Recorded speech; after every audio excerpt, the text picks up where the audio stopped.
Okay, hey guys, this is Kyle, iGhettoHD, and this is going to be the first tutorial of my whole entire series. In this tutorial, we're going to be teaching you how to create your very own 3D text. You might have downloaded my GFX pack. I've got some sort of templates in there. We've got some nice ones, but you may want to create, your own to give it your personal stamp. You know what I mean? So, yeah, you want to open up Cinema 4D. As my program's loading up, please take your time to thumbs up the video and click the subscribe button if you haven't done either of those already. So yeah, I don't want to make this video too long, so So yeah, just before I start off, in fact, I want to explain 3D text. It can be a really nice feature when you're creating the desktop background. You can have it as a main feature. You can use the word to sort of base the desktop background around. I'll put a link in the description to one of the desktop backgrounds I made. It's called Focus, and the wording and the desktop background is based around that exact word, focus. There's 3D text. It focuses out and it focuses in at different points, and I'll put a couple of words in the description as well that you can maybe make something of, and maybe post a video response if you want to on what you've created. So anyway, you want to open up Cinema 4D, go to the MoGraph tab, go down to here, click MoText, and then you've got instantly a 3D text object. You're going to click on it, then you go down to the text and delete this and type what you want to say. So mine's going to say tutorial. Then we're going to move across. If you didn't already know, these three buttons sort of move you around.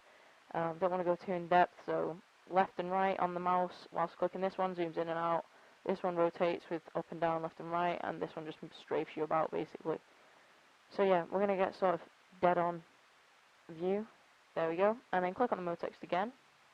And what we're going to do is we're going to change the font. So you click this button here, and that'll come up with all your fonts. We're going to use Reboard today. So as you can see, the font kind of overlaps here and over on the A and the R. So what we're going to do to fix that is we're going to drag it out a little bit. And to change the spacing, if you want it smaller, widely spaced or much more narrow, you just click on this bit of little arrows here, and you can drag them up and down. You can also type a number, but I'm going to drag them until I get a perfect type of spacing. Now, as you can already see, this one's still indented, however this isn't.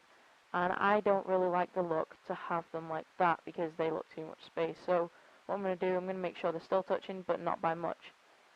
And there we go. That's looking a lot better. But we need to sort of make the text a little bit thicker. I mean, look at that.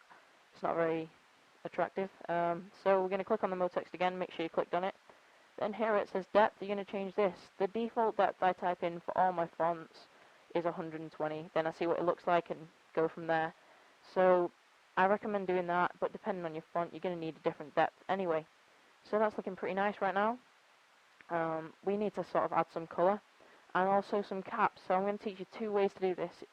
Obviously, you can do it either way, and they both have different sort of features. So the first way, you just want to click straight on the mode text and go into caps. Go next to start and click fillet cap, and what that does is add the cap on the front. And as you can see, it's sort of like a chiseled effect, like a bevel and emboss from Photoshop. And then click on it again and go to end fillet cap. And what that does is adds it on the back. You want it just matching just in case. So that's the caps. And the other way to do it, if we just undo that, there we go. And we're going to go to mode text. We're going to hold down Control and we're going to drag it down. If you're on a Mac, hold down Command. Drag it down until you get the sideways arrow, then let go of both of the buttons. Then we're going to go to the second mode text and we're going to go to Object. Then we're going to change the depth. I'm going to go for 70. Obviously, you can have it for as much as you want, but I'm going to go 70 today. Then you're going to sort of rotate yourself around so you can see the side of the text. Drag the blue arrow till you're sort of centered. It doesn't have to be perfect, obviously, because there's no really way to get that perfect unless you want to do all the calculations, which I don't have time to do today. So obviously, yours are going to look a lot better than this. But yeah, you've got on the second text, you put it slightly in the middle, and now you want to click on the caps tab on this text. You want to change that. Start, fillet cap, end, fillet cap. And you'll see what that does is it sort of gives it that effect. I think that's a really nice effect. I've used it for a couple of different things. Obviously, if you go back to Object and drag this up a little bit, you're going to sort of see that it's going to get longer, and you then can push it forward and the cap will be a little bit shorter. But it's always nice to have that cap there. I'm going to put that back. And then the next thing I want to show you, if I zoom in, you can see the cap's really chiseled and it's really sharp. What we're going to do to change that, click on the second text again, go to caps, and change the steps. Now I'm going to just drag it up, so you click on the arrows and drag it up. You can enter a specific number if you want to, but I'm looking for about the 80 region. I know it makes it really perfectly round. And as you can see, that's really looking nice. That's really round. It gives you sort of like a bubble text effect. But like you could before, you can also put that on the single caps when you've only got one text object. So yeah, that's the text. Now to add some colour. You want to go down here, double click, and you will get a material. Double click on the material, and it'll open up. What colours will we go for? We'll go for a nice white. We'll go down to reflection, tick the box, and then you want to click on this little button next to texture. You want to get it down to Fresnel, and as you'll see, it gives it a really nice lighting effect. I don't want it to be that strong, so I'm going to turn it to about 20%, somewhere near there. There we go. Close it off. We're going to create another material. Click on a blank space here. Double click on the material, and make sure you click on the color tab. If you don't click on the color, it sort of messes it up a little bit. So you want to make sure you click on color, and we're going to have a light blue. Now we're going to go on to reflection. Do the same thing for now. This time we're going to have it on about 15%. 14, 15, that'll do. Then we're going to go into luminance. You want to tick this box, and then you want to change the luminance color. So all I'm going to do to get this light blue luminance is drag the red all the way down. It's a little bit lighter than the first one, but you know, it looks nice. Now I want to drag the brightness to about 65% and close this off. Then what I'm going to do is drag the colors onto the text, drag the blue onto here and the white onto here. As you can see, we've got our text. We're going to render it out, just have a look at how it looked pre-render. So you click this button here, and that renders the current frame. That's looking pretty nice, but I think we can get that a little bit nicer. What we're going to do is you're going to click on this render settings button, go to output, and this is what you're going to be making. If you're making a desktop background, you want to render as 1080p HD TV 29.97. That's a huge size, and it just gets it really nice. Obviously, if you're making a YouTube background, you can render it at that as well. But if you're making a logo, you can render it to whatever size the actual logo is. Just makes your life a little bit easier. And you click on save. You want to choose where you want to save it. I'm going to save mine in here. Let's call it tutorial. Yeah, that's how you spell. Then you want to go down to format. You want to go to PNG.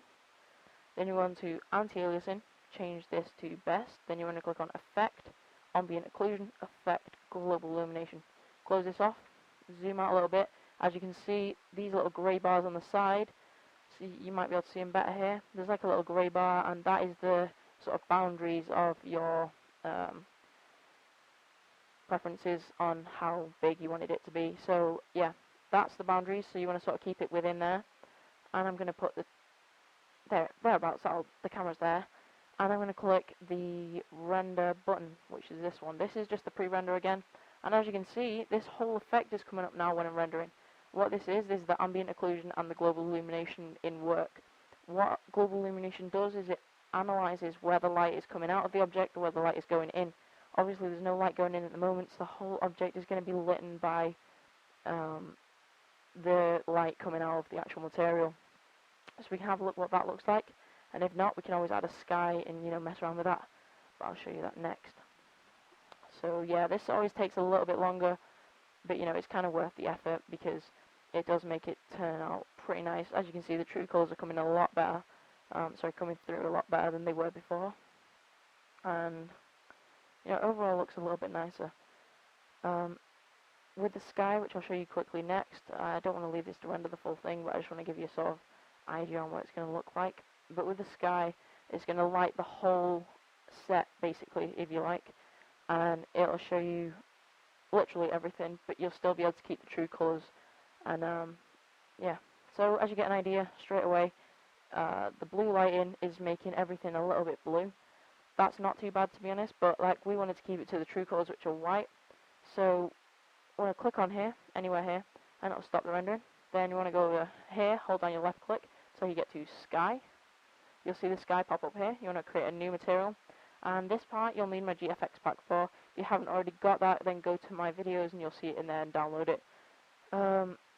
What's that? Okay, close it. So we want to go to the new material, double click on it, make sure you click on the color tab, click this this long button here, and choose a studio. So I'm going to be using Studio 33. This is in my GFX pack, like I've just said. Then you want to click yes, and then you want to close it off. you'll see that this city appears on here. You want to drag this until you see the downwards arrow on the sky, and you'll see the city appear in the background. Now we click render, and the whole thing is going to look a lot different. As you can see, there's lighting hitting off all of this text already. These white little dots indicate the lighting, you know, bouncing off it and such. So when it decides to finally do it, my computer's not that fast at the moment. I'm getting a new one soon, hopefully. So yeah, obviously there's many things that you can do, and obviously you can mess around with the colours and the studio that you used out of those HDRI lighting sets. But you know, it's best to, you know, how you want it to be is crucial. Obviously this is a tutorial, so I'm going to do it for how I think it would look good. But obviously I'm not, well, I've said obviously about 50 times now, but yeah, I'm not the best person with design ideas. I can make stuff, but I've not got the best design ideas ever. So yeah, definitely mess around with everything. And yeah, I'm trying to sort of fill in gaps here, waiting for it to finally render. And there you go. You can see that all this is coming a lot better out. You're not going to see as much as much of the blue, and it's a little bit more grey. That's because it's reflecting the sky. Obviously, if you want to change that, you just go onto the material and turn down the Fresnel again. So there we go. That's it, guys. I hope you enjoyed the first tutorial. The next one will be rendering the tutorial text without the actual background, so you won't see this city in the background, and it's much better to move it around and you don't have to do any masking, etc. So I'll see you next time, guys. I hope you've enjoyed the tutorial a lot. I've said that twice now. Please thumbs up, subscribe, and comment if you have the time.